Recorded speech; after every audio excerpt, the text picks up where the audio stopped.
এবাৰ আমাৰ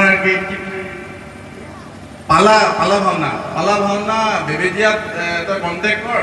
বেবেজীয়া খুব ধুনীয়া পালা ভাওনা নাটক, তাতকৈও সুন্দৰ মই কৈছোঁ, মই চাইছোঁ সেই নাটক, মই চাইছোঁ তাতকৈও সুন্দৰ, কম দিনত বহুত সুন্দৰ কৰিছে।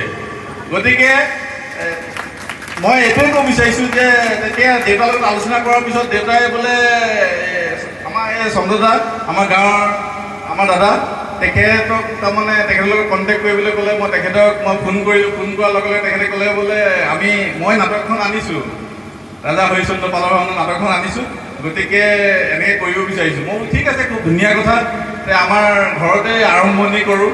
সেইবুলি কোৱাৰ পিছত আজি ঈশ্বৰৰ আশীৰ্বাদ, শ্ৰীকৃষ্ণ ভগৱানৰ আশীৰ্বাদত আমি জন্মাষ্টমী উপলক্ষে আমি ইয়াত আজি আমাৰ বহুত সৌভাগ্য যে আমি ইমানখিনি তাৰমানে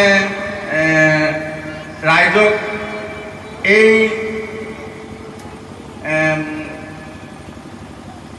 মাইকী মানুহ গোটেইখিনিৰ সহযোগত আমি ইমানখিনি আপোনালোকক প্ৰভু